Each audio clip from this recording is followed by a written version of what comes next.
Республика мәгариф оешмалары арасында Фатима Мостафина истәлегенә төбәк ара фәнни гамәли конференция оештырылды. Һаумыгыз, эфирда интервью тапшыруы студияла Гөлсимә Иштанова. Программаның кунагы Өфөнең Фатима Мостафина исемендәге 20-нче кала башкорт гимназиясе директоры Булат Зиннуров. Һаумыгыз, Булат. Хәерле көн, һаумыгыз. Шулай итеп, әлеге вакытта Өфөлә бuna шундый зур төбәк ара конференция оештырылырга тора. Гомумән тәүгә ишетәм, бу беренче тапкыр оештырылган бу конференция. Ысынлап та әйткәндә, безнең 100 еллыкка Фатима Мостафина истәлегенә бер тапкыр конференция республика көнендә удгайны. Һәм бына без быелдан яңа традиция башларга уйлыйбыз. Ул да булса төбәк ара форматта, быел әлбәттә онлайн форматта конференция Фатима Мостафина истәлегенә багышлап, һәм гомумән үзебезнең күрше төбәкләрдә яшәгән күпләп башкортлар белән хезмәттәшлекләрне ныгыту, дуст иптәрне ныгыту өчен ошо конференцияны быел да оештырырга булдык. Бу тимәк хәзер ел һайын оештырыла торган конференция булса, безнең гимназиябезнең традициясында елда оештырыласак конференция. Булат Шатович, бuna һез бераз максатта әйтә биргәйнек, күрше өлкәләрдәге үзебезнең милләттәшләр белән тыгыз бәйләнешләр оештыру дип, тагыла нинди максаттан сыгып оештырылды бу конференция? Дөресен әйткәндә, әлеге вакытта безнең гимназия Фатима Мостафина исемен күптән йөртә, һәм уның исемен мәңгеләштерү форматында безнең ошо бер конференция башлап китте.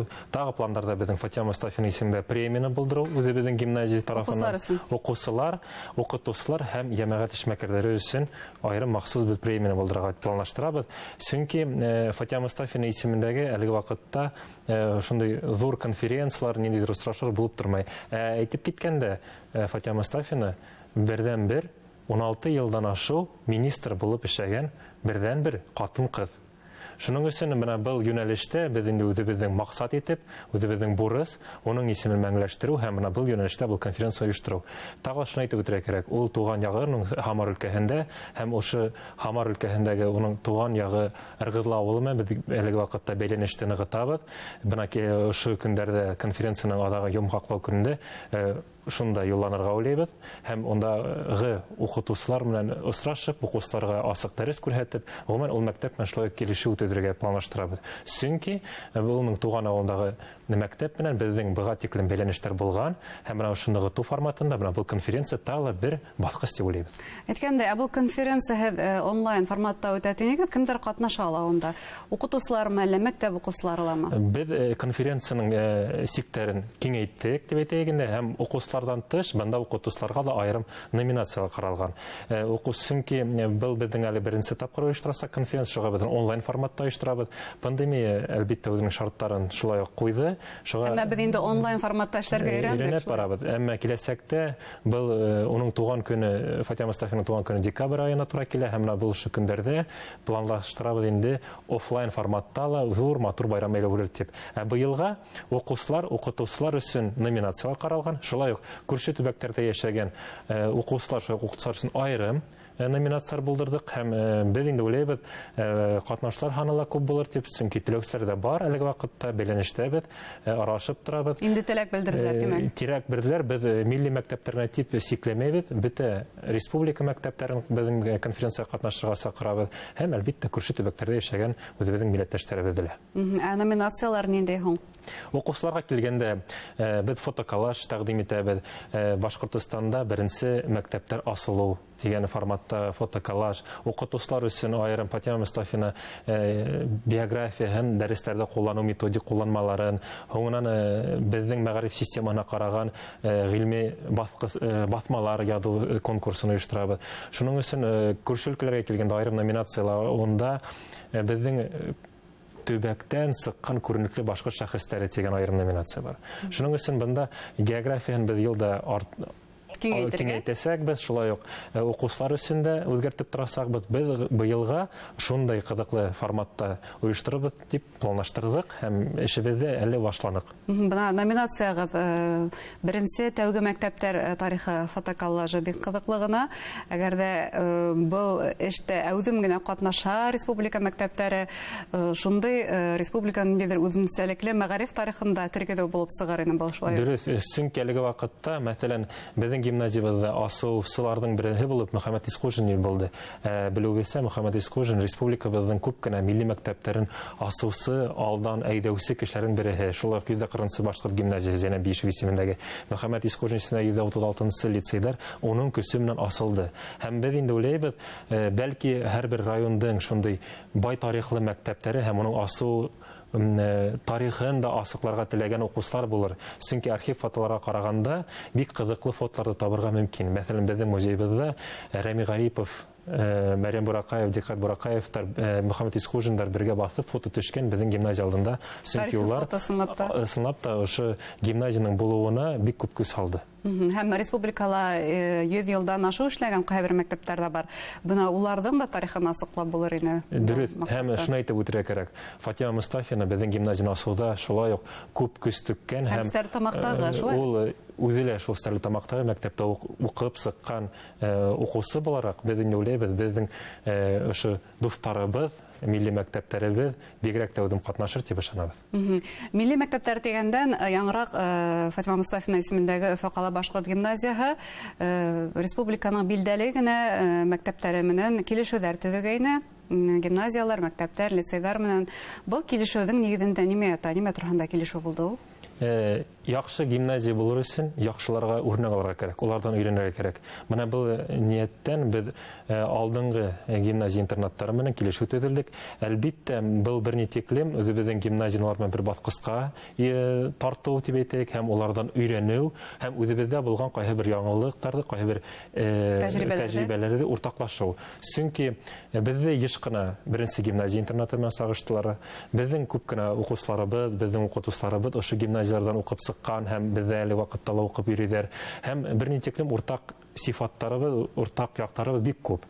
Һәм без ошо 2-3 гимназия үз таган дип үзебезне атанык та, менә без киләсәктә тәҗрибәләр бирде уртаклашып. Лицей-интернат, инженер лицей-интернаты белән берлектә төрле форумдар, укытучыларның оешмалары белән берлектәге очрашулар, кәңәшмәләр һәм башкалары менә ошо юнәлештә килешлек төзелде. Һәм тагы шуны әйтергә кирәк, безнең укучыларыбыз аралашып, без тел мөхитендә булдырырга дигән үзебезгә максат куйганбыз. Чөнки барыбер балалар аралашып, узганында гына кайнамаганда шулай бит. Бен әлеге вакытта әгәр дә без килгәстә без әйткәнек, безнең ишекләребез һәрберенә асык, без үзебездә асыкбыз, өйрәнергә һәм өйрәтергә. Әйткәндәй, бына был лицей һәм гимназия улар конференцияларда катнашырга теләк белдердеме? Белдерде дип уйлыйм, ышанам, уларга ибәрдек. Әлеге вакытта яңа гына бына ошо көндәрдә без гаризалар ия башланык. Әйтергә кирәк, безнең хәзер төп девизларның береһе традицияларны хаклап киләсәккә атлау. Якты киләсәккә атлау. Чөнки бай тарихлы гимназия 50 еллыкты юкка гына без әле үткәрмәнек бит инде. Шундый зур матур гына байрам булды. Бына ошо тарихка байкау яһанык һәм яңа битебезне, тарихи битебезне асып ибәрдек. Тарихи биттәрдә асуларда югары уку йортлары менән хезмәттәшлеккә ярдәм итә. Шулай югары уку йортлары менән да дөрес, әлеге вакытта без эшебезне югары уку йортлары менән үземләштерә башланык. Чөнки төп максат сифатлы белем бирү, югары уку йортлары әгәр дә бу процесста тибетегенде катнашмаһа, бик авырга буласак мәктәптең көсе менән генә аны оештыру. Бында без әлеге вакытта Башкорт дәүләт университеты менән эшләй башланык. Башкорт дәүләт педагог университеты менән әлеге вакытта эште башларга планлаштырабыз. Һәм техник вуздар? Техник вуздарга килгәндә шулай ук һөйләшүләр бара. Әлеге вакытта без федераль программага инеп киттек. Башкорт медицина университеты белән берлектә ул тормышка ашасакбыз. Технопаркта ла без әлеге вакытта балаларыбыз унда бушка өйрәнү, дәрес форматында унда йөрергә дигән килешү төзелде. Һәм бына ошо юнәлештә тагы ла онытырга кирәкмәй колледжларда. Чөнки бүгенге вакытта безнең республика быел бик зур матур сарау узды, World Skills. Һәм бына бу юнәлештә лә без артта калырга тиеш түгелбез. Чөнки колледжларда безнең бик кызыклы, яңа замана талаптарына туры килгән профессиялар тәкъдим итә. Һәм без бына бу юнәлештә эшебезне башларбыз дип планлаштырабыз. Әлеге вакытта безнең географик яктан караганда гимназиябыз кап Өфө каласының уртаһында. Без йөрәге дип әйтәйек, йөрәгендә урнашканбыз.